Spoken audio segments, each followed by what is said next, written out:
Como siempre, cuando uno se considera culpable por su pasión, por su amor al trabajo que uno lleva a cabo, yo no me encontraba nada cómodo en el interior del helicóptero ante las perspectivas que nos dice el apuesto, el fornido y el simpático Ron que teníamos ante nosotros, aunque en aquel momento Ron no pareciera nada simpático y creo que ninguno de los que estábamos metidos en el pequeño helicóptero. Había tres posibilidades. Una posibilidad era que en aquellas avanzadas de lo que parecía una profundísima borrasca que estaba entrando desde Alaska, desde el Pacífico, por aquellos profundos valles y que iba a agarrarse de una manera tremenda a aquellos picos, quizá durante semanas, hubiera algún claro que a él le permitiera colarse hacia abajo, no hacia arriba, para coger aquel pasillo, aquel túnel del profundo valle glaciar que habíamos empleado para subir y regresar al Katherine después de 45 minutos, una hora de vuelo en el helicóptero. La segunda posibilidad era que, según los informes que recibía de otro helicóptero que había unos 1.500, 2.000 metros más abajo y que estaba comunicándose con él por radio, el tiempo que él podía mantener el helicóptero sin parar la turbina, es decir, a un régimen muy bajo de gasto, pero con el motor en marcha, puesto que si no se comprometía a poner en marcha su aeronave, nos obligara a dejar el helicóptero y descender a pie, cosa que nos llevaría seguramente todo el día y parte de la corta noche por zonas verdaderamente difíciles y desconocidas totalmente para nosotros al campamento inferior donde estaba el helicóptero número 2, en el que trataríamos de volver hacia el Katherine. Y finalmente, la tercera probabilidad era que la borrasca llegara tan deprisa que ni siquiera el helicóptero que había en el campamento inferior pudiera volver. Después de aquella larga marcha nuestra hacia el Katherine, hubiéramos de permanecer esperando que una expedición que se montaría después de nuestra petición de socorro a la central del parque por parte de expertísimos alpinistas y montañeros viniera a rescatarnos, con todo lo que esto tiene de inconvenientes, de problemas y sobre todo con todo lo que tiene de riesgo por permanecer al menos 2 días y medio de marcha que había desde el Katherine hasta nuestro emplazamiento en bajísimas temperaturas, envueltos en la niebla y en un lugar donde resultan abundantísimos también los osos grizzlies.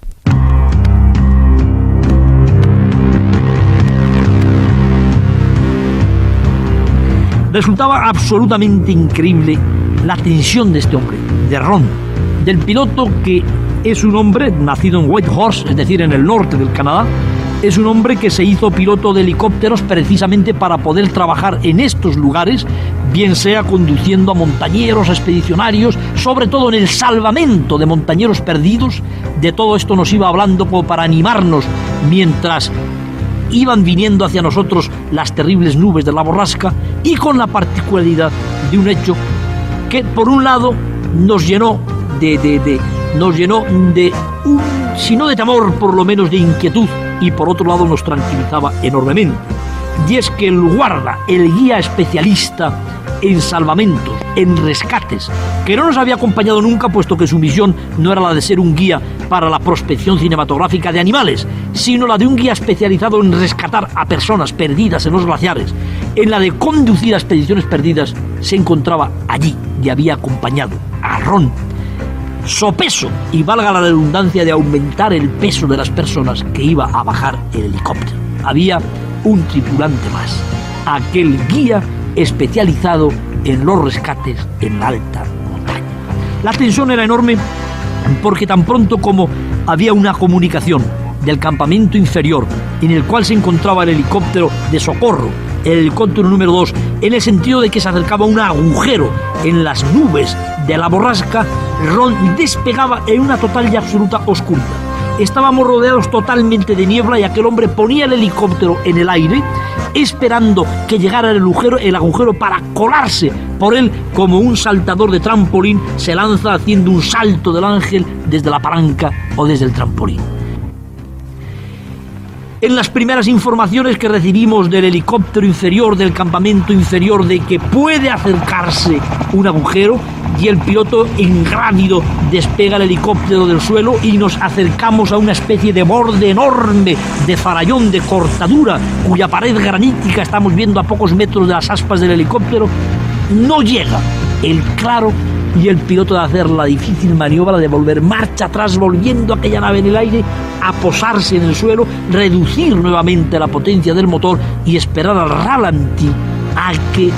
llegue ese anunciado agujero que parece que se va retrasando hasta que el punto de que se empieza a hablar ya de abandonar la nave y descender durante esa larga marcha por los glaciares hacia el campamento inferior. Como consecuencia de aquellas súbitos despegues, de aquellos súbitos aterrizajes, de al querer echarse de lado para buscar el agujero, se me ocurre decirle entre, diría que alegre, y por otra parte prudente al bueno de Ron, que tuviera cuidado con el cacharro, porque en España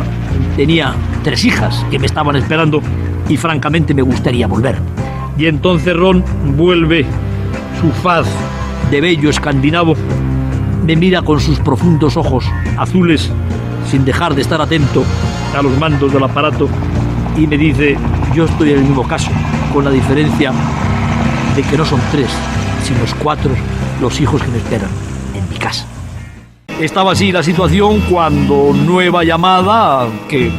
captamos perfectamente por radio, también nosotros que llevábamos puestos nuestros auriculares, del campamento inferior, diciendo que viene un claro, que es nuestra oportunidad, quizá nuestra última oportunidad. Salto como el de un caballo desbocado del Alouette, aquel helicóptero que aquel hombre manejaba con increíble facilidad, un hombre que había rescatado a más de 100 expedicionarios perdidos en los glaciares y en los picos de las montañas rocosas, acompañado del guía especialista en este tipo de operaciones. Salto de la nave hacia arriba y efectivamente un agujero que aparece debajo de nosotros que no tendría más de 100-150 metros de diámetro, y a través de aquel agujero el abismo infinito desde los 4.500 metros hasta los 3.000, los 2.800 de las partes inferiores del valle.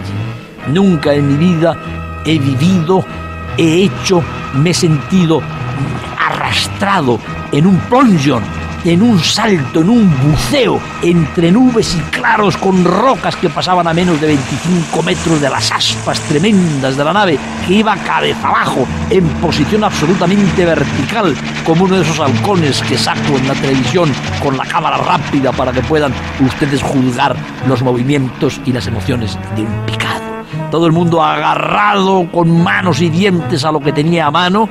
todo el mundo en silencio, confiando total y absolutamente en la serenidad, en los nervios de acero, en los reflejos, en los cientos de horas de vuelo del piloto del helicóptero de Ron, que nos mete abajo contra el valle inferior, pasando sobre glaciares de hielos azules, que parece que estoy viendo ahora mismo y que ustedes van a ver en la televisión, hasta que nos sentimos con que ya aquella masa inmensa de nubes,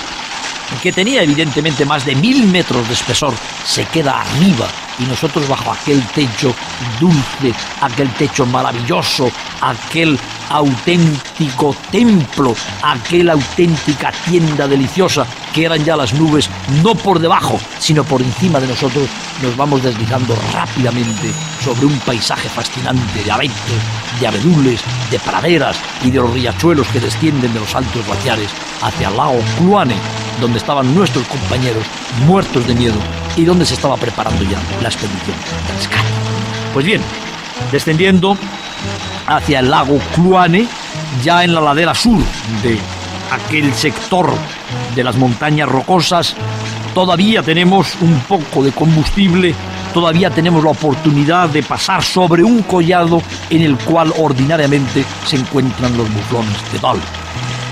Me consulta Ron si todavía estamos en condiciones de